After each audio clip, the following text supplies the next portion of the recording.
Hello बच्चों, so welcome to science and fun. तो जैसा कि हमने हमारे फर्स्ट क्वेश्चंस वाले लेक्चर में देखा था सॉल्यूशंस में, जिसमें हमने क्या करे थे, बहुत सारे क्वेश्चंस करे थे इंपॉर्टेंट एनसीईआरटी के, राइट।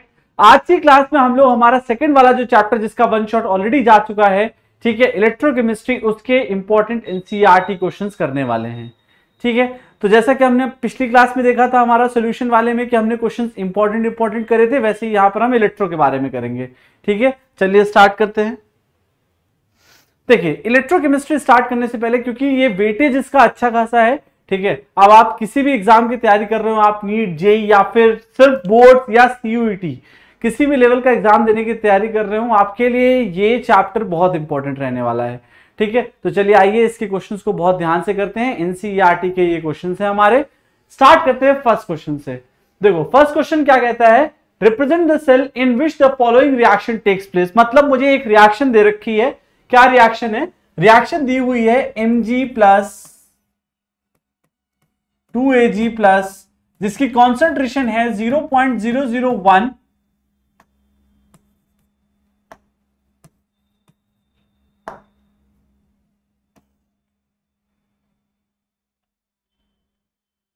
तो क्या दिया हुआ है यहां पर, जिसकी रिएक्शन क्या है, Mg प्लस 2Ag प्लस, जिसकी कॉन्सेंट्रेशन है 0.0001, ठीक है, और प्रोडक्ट में आपको दे रखा है Mg पॉजिटिव 2, ठीक है, इसकी कॉन्सेंट्रेशन है 0.130 मोलर और साथ में 2Ag। क्या करने के लिए कहा गया है, इस क्वेश्चन में आपसे ई सेल पूछा गया और आपको गिवन क्या है, ई नॉट गिवन है। ठीक है, तो इतनी चीजें आपको दे रखी हैं। सबसे पहले आपको ई सेल की वैल्यू निकालनी है और उसके बाद क्या निकालना होगा, इसके बाद मुझे सेल का रिप्रेजेंटेशन भी दिखाना है, जैसे हमने आपको बताया है एबीसी टाइप में जो सेल होता है वो आपको दिखाना है, यानी एनोड, ब्रिज और कैथोड के बारे में बताना है। तो चलिए सबसे पहले इसमें हम लोग ई सेल निकाल लेते हैं। ई सेल के लिए एक्सप्रेशन क्या यूज होगा, यहां पर आपका नर्स इक्वेशन यूज होगी। क्या होती थी, E is equals to E naught minus 2.303 RT upon NF log QC। यही हुआ करता था, है ना, ये नर्स इक्वेशन हुआ करती थी हमारी। अब देखो, क्योंकि अगर यहां पर आप देखोगे ध्यान से तो ये आपकी इक्वेशन है ना, लॉग के टर्म्स में, इसीलिए 2.303 आ गया यहां पर। इसको अगर मैं इस एक्सप्रेशन में लिखना चाहूं तो क्या इक्वेशन लिखूंगा, E is equals to E naught minus, अगर देखो सबसे पहले QC क्या लिखेंगे, QC के बारे में बात कर लेते हैं। QC क्या हो जाएगी, प्रोडक्ट अपॉन रिएक्टेंट होता है, तो हम प्रोडक्ट अपॉन रिएक्टेंट लिख लेंगे। प्रोडक्ट में क्या है मेरा, Mg2 पॉजिटिव है डिवाइडेड बाई 2Ag है, यानी कि Ag प्लस की पावर 2 हो जाएगा यहां पर। ये हमारा क्या आ गया, QC आ गया।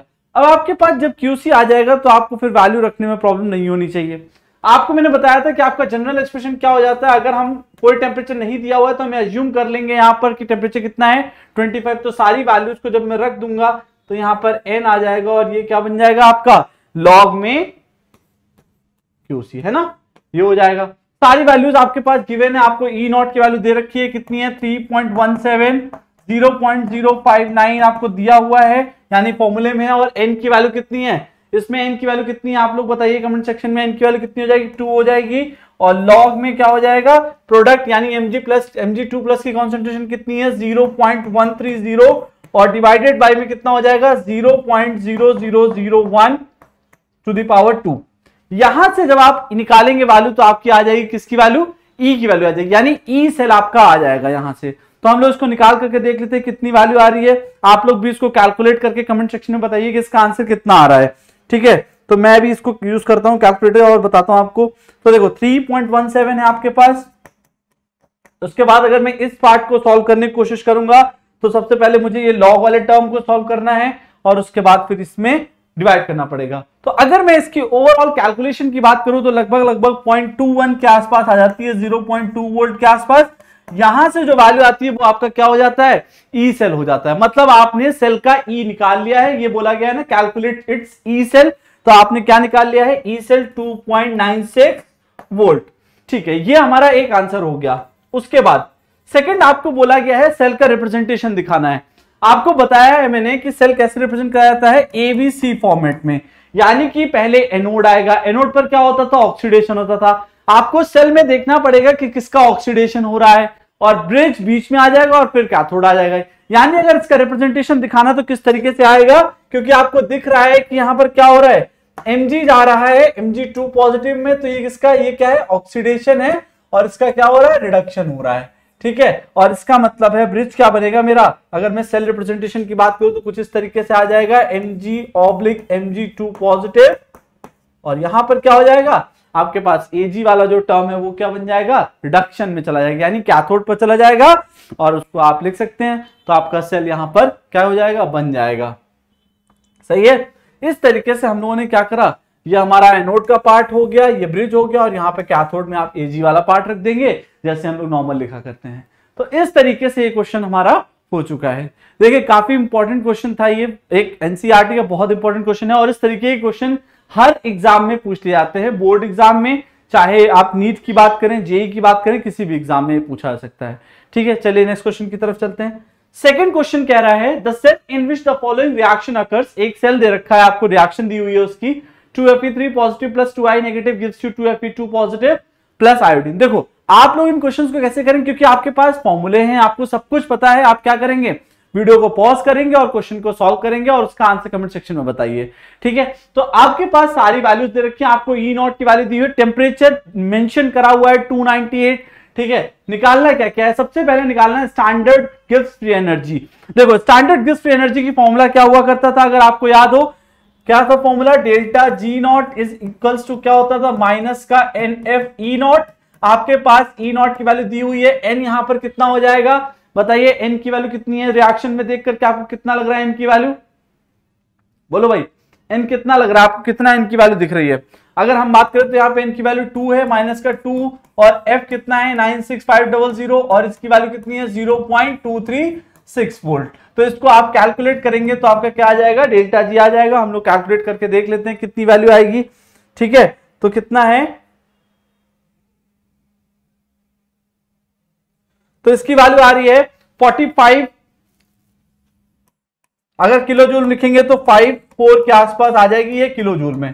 ठीक है, तो ये आपकी किसकी वैल्यू हो गई, डेल्टा जी की वैल्यू होगी। उसके बाद क्या पूछा आपसे, इक्विलिब्रियम कांस्टेंट पूछा गया है। याद करो, अगर नर्स इक्वेशन की हम लोग बात करते हैं, हम लोगों ने ये बोला था कि अगर किसी रिएक्शन में इक्विलिब्रियम आ जाता है तो क्या जीरो हो जाता है, ई सेल जीरो हो जाता है ना, मतलब जी जीरो होता है तो उससे ई सेल जीरो हो जाता है। वहां से हमने एक रिलेशन निकाला था, क्या था वो, अगर आपको डायरेक्ट फॉर्मूला याद हो तो अच्छी बात है, नहीं याद है तो फिर यहां देख लीजिए आप, क्या था, log k is equals to क्या हुआ करता था बताइए, log k is equals to क्या होता था, NFE नॉट अपॉन 2.303 RT, यही तो होता था, है ना। अब डेफिनेटली आप अगर टेम्परेचर R और F की वैल्यू रख देंगे तो रिलेशन में कन्वर्ट हो जाएगा। क्या रिलेशन आ जाएगा, रिलेशन में कन्वर्शन क्या आ जाएगा, N की वैल्यू 2 है, E की वैल्यू 0.236 दे रखा है, डिवाइडेड बाई, आपको याद होना चाहिए हमने अगर वैल्यू कैलकुलेट करी तो क्या आया था, 0.059 आ गया था। याद है, नर्स इक्वेशन में ये चीज करते हैं, जब हम सारी टर्म्स की वैल्यूज रख देते हैं, यानी कि टेम्परेचर 298 केल्विन ले लेते हैं, और अगर मैंने क्या ले रखा है हमारा F की वैल्यू ले ली और R 8.314 ले रखा है, तो इसकी वैल्यू यहां से आ जाती है। तो जब आप इसको कैलकुलेट करेंगे इसकी वैल्यू 7.9 के आसपास आ जाएगी। ठीक है, अब यहां से मेरा log k आया है, आपसे क्या पूछा है, इक्विलिब्रियम कांस्टेंट यानी k की वैल्यू पूछी है, तो आपको यहां से निकालना आना चाहिए।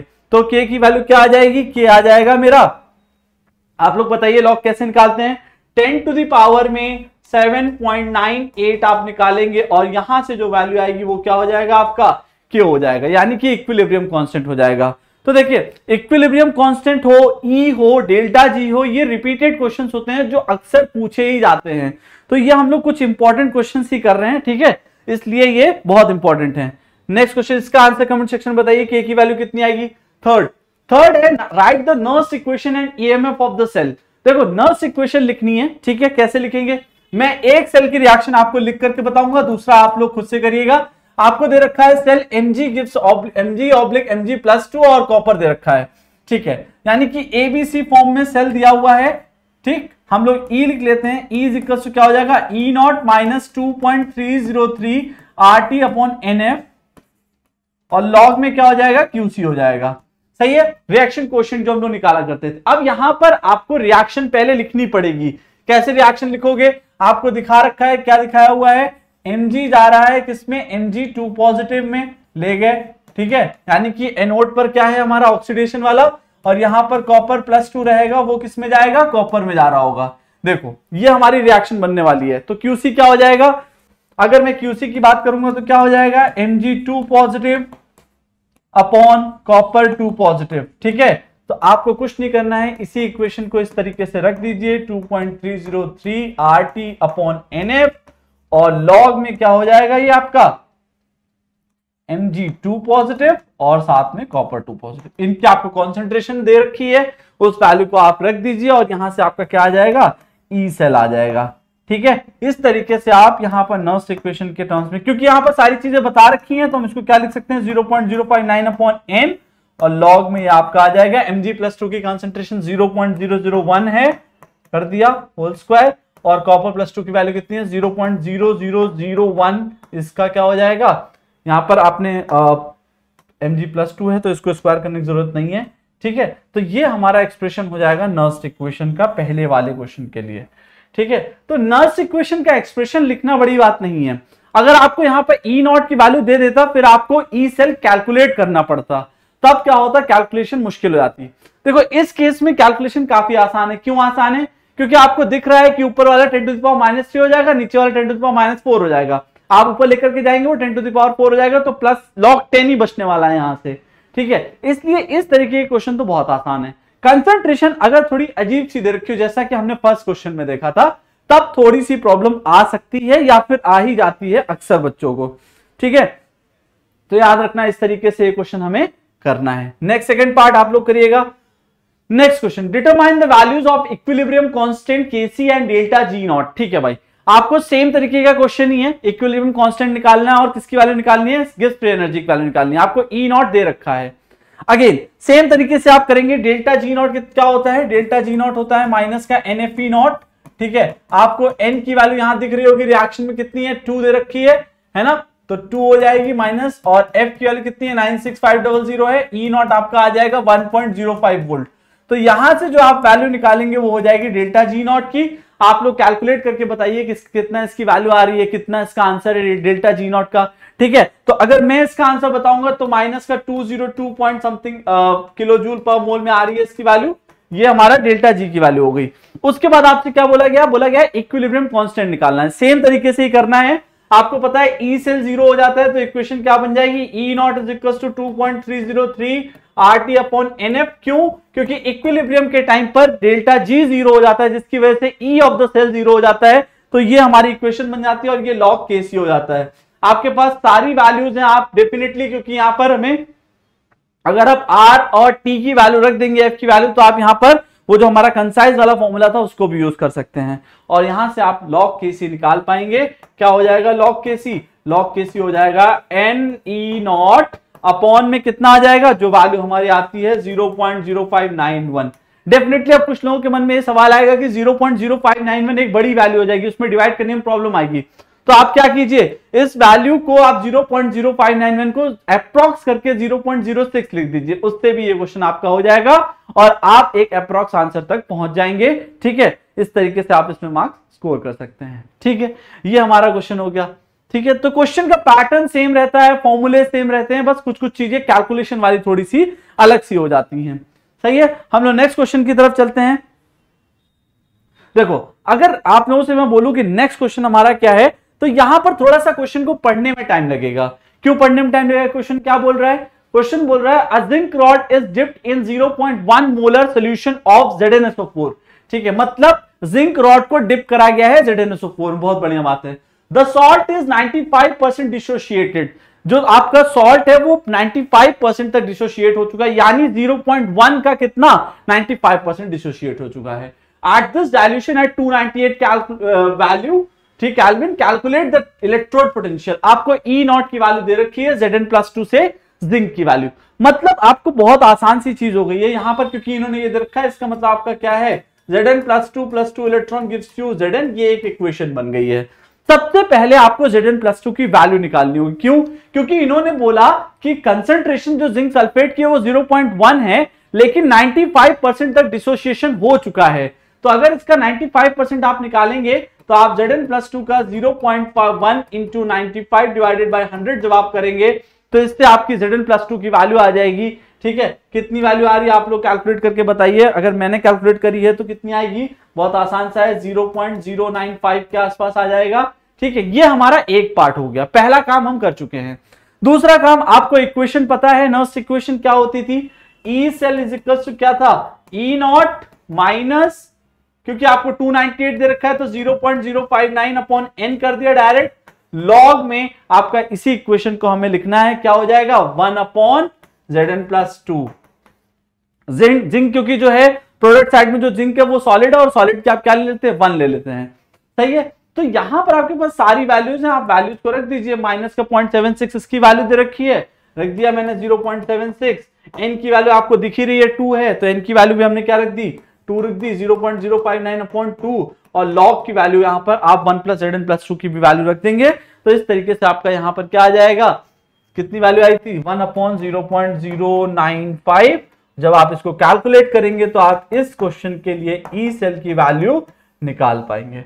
ठीक है, तो देखिए ओवरऑल सब कुछ सेम ही रहता है, नर्स इक्वेशन का फॉर्मूला सेम रहेगा, कुछ चीजें नहीं बदलने वाली हैं, फॉर्मूला नहीं बदलेगा, आपसे ई सेल पूछा जाएगा, ई नॉट मैक्सिमम केसेस में आपको दे रखा होगा, कुछ केसेस में नहीं देता है। ठीक है, तो इस तरीके से आप इस तरीके के क्वेश्चन को सॉल्व कर सकते हैं। चलिए नेक्स्ट क्वेश्चन की तरफ चलते हैं। नेक्स्ट क्वेश्चन क्या है, अब देखो ई हमने बहुत निकाल लिया, अब हम लोग बात करते हैं दूसरे तरीके की, है ना, यानी क्वेश्चन दूसरे पैटर्न का क्वेश्चन है। क्या बोला गया है, calculate the degree of dissociation alpha of acetic acid and its if its molar conductivity दे रखी है आपको 39.05। देखो यहां पर कुछ डेटा आपके पास नहीं है, क्या नहीं है, लैम्डा नॉट H प्लस की वैल्यू अगर मुझे दे रखी है, इसमें लिखा नहीं है बट मैं वैल्यू बता देता हूं, कितनी वैल्यू होती है, 349.6 के आसपास होती है। ठीक है, और लैम्डा नॉट CH3COO माइनस की वैल्यू भी आपको यहां पर नहीं दी हुई है, इसकी वैल्यू आपको याद नहीं करनी होती है, ये गिवन होती है। ठीक है, ये होती है 40.9। ठीक है, आपको निकालना क्या है, अल्फा निकालना है। देखो अगर डिग्री ऑफ डिसोसिएशन निकालने की बात करी जा रही है तो डिग्री ऑफ डिसोसिएशन कैसे निकालेंगे, एक फॉर्मूला होता है alpha is equals to lambda m upon lambda naught. ठीक है, यानी क्या है, ये इनफाइनाइट डाइल्यूशन की जो लैम्डा नॉट लिखा हुआ है ये किस पे है, एट इनफाइनाइट डाइल्यूशन पर है। यहां पर हम लोग एक आपने लॉ पढ़ा था कोलरॉश इफेक्ट नाम से, वहां पर हम लोगों ने कुछ इस तरीके की बातें करी हुई थी।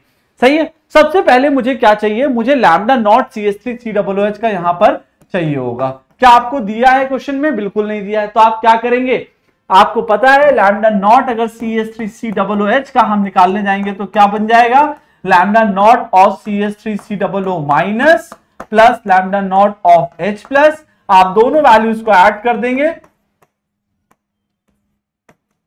40.9, है ना। आप जब दोनों वैल्यूज को ऐड कर देंगे तो आपकी वैल्यू लगभग 390 के आसपास आ रही होगी। ठीक है, तो आप जब इसको ऐड करेंगे तो आपकी वैल्यू 390 के आसपास आ जाएगी, यानी कि 390.5 के आसपास आ रही है। ठीक है, ये आपकी लैम्डा नॉट की वैल्यू होगी। अब अल्फा कैसे निकालोगे, मोलर कंडक्टिविटी आपको क्वेश्चन में ऑलरेडी दे रखा है, तो अल्फा कितना हो जाएगा, मोलर कंडक्टिविटी दिया हुआ है 39.05 डिवाइडेड बाय 390.05 सॉरी 390.5, आप इसको कैलकुलेट कीजिए और अल्फा की वैल्यू बताइए कितनी आएगी। बहुत सिंपल कैलकुलेशन है, अल्फा की वैल्यू हो जाएगी 0.1। देखिए ये जो कुछ क्वेश्चंस हैं इनमें से कुछ प्रीवियस ईयर बोर्ड क्वेश्चंस भी हैं, यानी बोर्ड एग्जाम में आए हुए क्वेश्चंस हैं। तो आप एक काम करिए, आप इनको ऐसे मत देखिए कि मैं करा रहा हूं तो आप करते जा रहे हैं, आप वीडियो को पॉज कीजिए और उसके बाद उन्हें करने की कोशिश कीजिए। ठीक है, चलिए आगे चलते हैं। नेक्स्ट क्वेश्चन देखो, नेक्स्ट क्वेश्चन थोड़ा सा बड़ा सा है ना, पढ़ने में बहुत बड़ा सा लगेगा बट ये क्वेश्चन बहुत छोटा और बहुत आसान क्वेश्चन है। Resistance of a conductivity cell filled with 0.1 mole per litre KCl solution is 100 ohm. ठीक है, if the resistance of same cell when filled with 0.02 mole per litre KCl solution is 520। याद रखिएगा दो कंसंट्रेशन हो गई, एक 0.1 दूसरी 0.2। ठीक है, जिसमें आपका दोनों की वैल्यूज क्या हो गई हैं, आर की वैल्यू बदल चुकी हैं। ठीक है, calculate the conductivity and molar conductivity of 0.02 mole per litre, मतलब इसकी आपको कंडक्टिविटी और मोलर कंडक्टिविटी निकालनी है। आपको क्या दे रखा है, द कंडक्टिविटी ऑफ 0.1 वाले की कितनी 1.29 साइमन पर मीटर। ठीक है, तो सबसे पहले मुझे क्या निकालना पड़ेगा, इस केस में सेल कांस्टेंट निकालना पड़ेगा। सेल कांस्टेंट क्या हो जाएगा मेरा, अगर मैं सेल कांस्टेंट निकालता हूं तो क्या निकालूंगा, सेल कांस्टेंट L/A से रिप्रेजेंट करते थे कप्पा इंटू आर। ठीक है, कप्पा की वैल्यू कितनी है 1.29 है, पर क्या इसको हमें मीटर में रखना है, क्योंकि क्वेश्चन में हमें साइमन पर मीटर में दे रखा है, तो मैं इसको क्या करूंगा सेंटीमीटर में कन्वर्ट कर लूंगा और इसकी वैल्यू कितनी हो जाएगी 0.0129 इंटू 100। सही है, यहां से आपके सेल कांस्टेंट की वैल्यू कितनी आ जाएगी 1.29 आ जाएगी, सेंटीमीटर इनवर्स आ जाएगी। सही है, अब आपने क्या निकाल लिया, हमने निकाल लिया सेल कांस्टेंट। उसके बाद हमें क्या निकालना है, कंडक्टिविटी निकालनी, किसकी 0.02 वाले की। तो नेक्स्ट हो जाएगा कंडक्टिविटी ऑफ 0.02, कंडक्टिविटी ऑफ 0.02। क्या फॉर्मूला हुआ करता था कंडक्टिविटी के लिए, अगर हम लोग यहां पे कंडक्टिविटी निकालना चाहते हैं तो उसका फॉर्मूला होता है kappa is equals to cell constant divided by resistance यानी आर। तो सेल कांस्टेंट की वैल्यू तो हमने निकाल ली है 1.29, इसको वैल्यू अगर मैं रखूंगा तो 1.29 डिवाइडेड बाय 520 जब हम करते हैं तो इस केस से यहां से हमारा क्या निकल करके आ जाएगा 0.02 वाले का कंडक्टिविटी निकल के आ जाएगी। कितनी आएगी आप लोग कैलकुलेट करके बताइए, मैंने कैलकुलेट किया है तो इसकी वैल्यू आई है 2.48 इंटू 10⁻³ ये क्या आ गया, मेरा कप्पा आ गया। फिर इस क्वेश्चन में और क्या पूछा हुआ है, सेकंड पूछा है 0.02 वाले की मोलर कंडक्टिविटी। मोलर कंडक्टिविटी कर लेते हैं, ठीक है। मोलर कंडक्टिविटी का फॉर्मूला क्या होता था, lambda m is equal to kappa into 1000/m, ठीक है। कप्पा हमने निकाला है, कितना है 2.48 into 10⁻³ into 1000 divided by m की वैल्यू थी 0.02। तो यहां से जो आप वैल्यू निकालेंगे वो आपकी मोलर कंडक्टिविटी आ जाएगी। आप लोग इसको कमेंट सेक्शन में बताइए इसका आंसर कितना आ रहा है, आपने मोलर कंडक्टिविटी कितनी निकाली है, आपने कप्पा की वैल्यू कितनी निकाली हुई है, ठीक है। नेक्स्ट क्वेश्चन है the conductivity of 0.20 mole solution of KCl at 298 is 0.0248 Simon centimetre inverse, ठीक है। Calculate its molar conductivity. Same तरीके का क्वेश्चन है, मोलर कंडक्टिविटी का फॉर्मूला क्या होता है, lambda m is equal to kappa into 1000/m। सही है, आपको यहां पर क्या दे रखा है, कप्पा की वैल्यू दी हुई है 0.0248 1000 और m की वैल्यू क्या दी हुई है आपको 0.20। इसको आप कैलकुलेट करके देखिए, अगर मैं भी देख लेता हूं एक भाई कैलकुलेट करके कितनी वैल्यू आ रही है। तो अगर इसको हम कैलकुलेट करते हैं तो इसकी वैल्यू आ रही है मेरी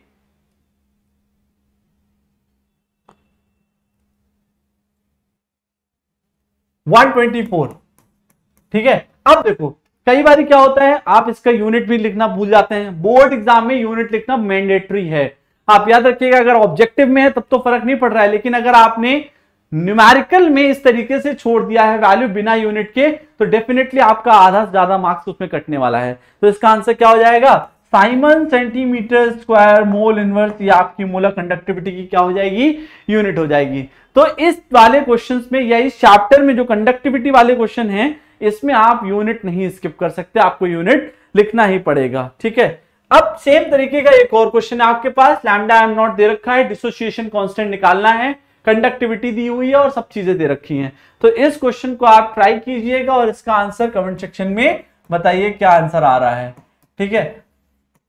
ये भी आपका प्रीवियस ईयर बोर्ड का क्वेश्चन है जो पहले पूछा गया है, तो इसको आप सॉल्व कीजिए और इसका आंसर आप कमेंट सेक्शन में बताइए। हम लोग चलते हैं हमारे नेक्स्ट तरीके के क्वेश्चन। देखो नेक्स्ट हमारा आ गया फैराडेज लॉ ऑफ इलेक्ट्रोलिसिस। देखो फैराडेज लॉ ऑफ इलेक्ट्रोलिसिस पे लोग ज्यादा इंपॉर्टेंस नहीं देते हैं, एक्चुअली नहीं देते हैं, बट बोर्ड एग्जाम में उससे क्वेश्चन आ जाता है, ठीक है। तो ये बहुत एक इंपॉर्टेंट टॉपिक है, 2-4 फॉर्मूले से पूरा फैराडेज लॉ ऑफ इलेक्ट्रोलिसिस हो जाता है, तो इसमें आज सच कोई दिक्कत नहीं होने वाली है। क्वेश्चन क्या है देखते हैं। If a current of 0.5 ampere flows through a metallic wire for 2 hours, बहुत बढ़िया, टाइम दे रखा है, कितना है टाइम 2 आवर्स। सबसे पहले क्या करना है, टाइम को हमें किस में कन्वर्ट करना पड़ेगा, सेकेंड्स में कन्वर्ट करना पड़ेगा, कर लेंगे। और आई दे रखा है आपका कितना 0.5 एम्पियर। तो जब आप टाइम को कन्वर्ट करने जाएंगे तो क्या हो जाएगा 2 × 3600 हो जाएगा और ये कितना हो जाएगा 7200 सेकेंड्स, ठीक है। आपका ये आ गया। अब देखो सबसे पहली बात ये है कि आपको यहां से Q is equal to IT से आपको चार्ज निकालना होगा, ठीक है। तो क्या आ जाएगा Q बराबर IT, I की वैल्यू कितनी है 0.5 और चार्ज टाइम कितना है 7200। तो यहां से क्या आ जाएगा मेरा Q की वैल्यू आ जाएगी, कितनी आ रही है Q की वैल्यू 3600 कूलम, ठीक है। देखो Q आ गया। अब क्वेश्चन क्या पूछा गया है, how many electrons will flow, ठीक है। तो एक इलेक्ट्रॉन का चार्ज कितना होता है, अगर एक इलेक्ट्रॉन पे चार्ज की बात करते हैं तो होता है 1.6 × 10⁻19, सही है। अगर इतना होता है तो आपको नंबर ऑफ इलेक्ट्रॉन्स निकालने पड़ेंगे, मान लीजिए। तो आप कैसे निकालेंगे, नंबर ऑफ इलेक्ट्रॉन हो जाएगा आपका कितना जो आपका Q है यानी 3600 डिवाइडेड बाई 1 पर कितना चार्ज है 1.6 × 10⁻19। तो यहां से आपका क्या हो जाएगा, नंबर ऑफ इलेक्ट्रॉन आ जाएंगे कि इतने इलेक्ट्रॉन फ्लो करने वाले हैं। सही है, तो इसकी वैल्यू आप लोग कैलकुलेट कीजिए और कमेंट सेक्शन में इसका आंसर बताइए कि यहां से जब आपने कैलकुलेट करा तो number of electron flowing through that wire कितना आया। ठीक है, तो इसका आंसर आप लोग बताइए कमेंट सेक्शन में कितना आएगा। ठीक है, चलिए नेक्स्ट क्वेश्चन की तरफ चलते हैं। देखिए हमारा नेक्स्ट क्वेश्चन क्या है, अगर हम अपने नेक्स्ट क्वेश्चन की तरफ चलते हैं तो क्या है, अ सॉल्यूशन ऑफ निकल नाइट्रेट इज इलेक्ट्रोलाइज। देखो यहां पर इलेक्ट्रोलिसिस का क्वेश्चन आ चुका है, यानी हमें रिएक्शन भी लिखनी पड़ेगी। Is electrolyse between the platinum electrodes using a current of 5 ampere, यानी आपको आई की वैल्यू दे रखी है 5 एम्पियर और टाइम दे रखा है 20 मिनट। सबसे पहले मुझे यहाँ पे क्या निकालना होगा, चार्ज निकालना पड़ेगा। तो क्या होता था, Q is to I T होता था, निकाल लेंगे आई टी होता है, आई की वैल्यू 5 है, टाइम क्योंकि आपको मिनट में दे रखा है इसको किस में कन्वर्ट करना पड़ेगा, सेकंड्स में, तो 20 इंटू कितना हो जाएगा 60 हो जाएगा। यहां से आपकी वैल्यू आ जाएगी 6000। ठीक है, सी कूलम। देखो अब यहां पर हमने क्या निकाल लिया, चार्ज निकाल लिया। आपसे क्वेश्चन क्या पूछा है, व्हाट मास ऑफ निकल is produced at the cathode. अब जो सेकंड काम होगा वो हमारे क्या करना होगा, हमें रिएक्शन लिखनी पड़ेगी। तो मैं निकल नाइट्रेट वाली रिएक्शन लिखता हूं। यहां पर निकल नाइट्रेट को हम लोग क्या करा रहे हैं, इलेक्ट्रोलिसिस करा रहे हैं, और इलेक्ट्रोलिसिस करने के बाद यहां पर इस तरीके का आपका केस बन जाएगा, निकल बनेगा, साथ में HNO3 बनेगा। इस केस में 2F लग रही है। ठीक है, Q बराबर Ne होता है। उसके बाद देखो अगर हम लोग बात करते हैं यहां पर तो क्या निकल रहा है, Q is equal to NF निकल रहा है। इस रिएक्शन में कितना यूज हो रहा है चार्ज, 2 इलेक्ट्रॉन का। तो Q बराबर NF से अगर मैं निकालता हूं तो N की वैल्यू कितनी है 2 है और F कितना है 96500। तो यहां से आपकी Q की वैल्यू आ जाएगी, अगर आप कैलकुलेट करके देखेंगे तो आपकी वैल्यू आएगी कितनी आएगी 1.93 इंटू 10⁵ कूलम। ठीक है, उसके बाद देखो यहां तक सही है। उसके बाद आप एक बात समझिए, अगर मैं ये बोलूं कि इतना चार्ज कितना प्रोड्यूस कर रहा है 57 पॉइंट, यानी निकल का जो भी मोलर मास होता है वो 58.7 के आसपास होता है। तो अगर मेरा 1.93 इंटू 10⁵ कूलम प्रोड्यूस कर रहा है 58.7 निकल, तो फिर 6000 C कितना प्रोड्यूस करेगा, ये आप बताइए 6000 C कितना प्रोड्यूस करेगा। आपको सिंपल यूनिटरी मेथड लगाना है, 58.7 इंटू 1.93 इंटू, अगर आपका इतना दे रहा है 58.7 तो 6000 कितना देगा, ये आपका देगा 58.7 इंटू 6000 डिवाइडेड बाई 1.93 इंटू 10⁵। तो जितना मास आप यहां से कैलकुलेट करके लेके आएंगे वही मास आपका निकल क्या हो रहा होगा, डिपॉजिट हो रहा होगा कैथोड पर। ठीक है, तो इस तरीके से हमने अपना इलेक्ट्रोलिसिस का क्वेश्चन कर लिया। आप इसका आंसर कमेंट सेक्शन में बताइए क्या आएगा। ठीक है, नेक्स्ट क्वेश्चन है, calculate the time to deposit 1.27 gram of copper at cathode when a current of 2 ampere was pass through the solution of copper sulphate. देखो अब यहां पर थोड़ा नया फॉर्मूला यूज होगा, क्या होगा, W is equal to ZIT, जो आपने पहले से पढ़ा है ना, फैराडेज लॉ में हम पढ़ चुके हैं। यहां Z को हम कैसे कैलकुलेट करते थे E/F कर देते थे इंटू I इंटू T कर देते थे। यहां पर आपको पता है, आपको क्या दे रखा है क्वेश्चन में, आपको क्वेश्चन में दिया है मास दे रखा है 1.27 दिया हुआ है, E की वैल्यू आपको दी हुई है 63.5। ठीक है, E कितना है 63.5, F कितना है 96500, I की वैल्यू आपको दी है और T आपसे निकालवाया जा रहा है। तो यहां से आप क्या निकाल देंगे, T निकाल देंगे। याद रखिएगा E is equivalent mass, F is Faraday, I is current, W is the mass. ठीक है, तो यहां से अगर आप T निकालने जाएंगे तो क्या आएगा 1.27 इंटू 96500 डिवाइडेड बाई 63.5 इंटू 2। ठीक है, तो आप इसको कैलकुलेट करिएगा और कैलकुलेट करने के बाद यहां से टाइम आ जाएगा। हम लोग भी इसको कैलकुलेट करके देख लेते हैं, सेकंड्स में इसका आंसर आएगा, क्योंकि आपको पता है हम लोग टाइम किस में ले रहे होते हैं, सेकंड्स में ले रहे होते हैं। तो 1.27 इंटू 96500 ये आ जाएगा 122,555 और इसकी वैल्यू 31.7।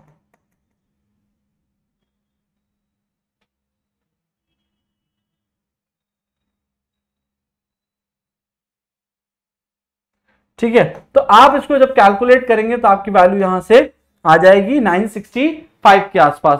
देखिएगा इसको कैलकुलेट करके, इसकी वैल्यू आएगी 965 सेकंड के आसपास। ठीक है, तो इस तरीके से हमने कितने टाइम में इतना डिपॉजिट होने वाला है उसको कैलकुलेट कर लिया है। ठीक है, याद रखिएगा ये बहुत इंपॉर्टेंट क्वेश्चंस हैं, तो आप वीडियो को पूरा यानी सॉल्यूशन देखने से पहले वीडियो को पॉज कीजिए और उसके बाद उस क्वेश्चन को सॉल्व कीजिए, कमेंट सेक्शन में आंसर दीजिए और फिर अपना आंसर मैच कीजिए। तो कुछ इस तरीके से हम लोगों ने इस चैप्टर के इंपॉर्टेंट क्वेश्चंस को कर लिया है।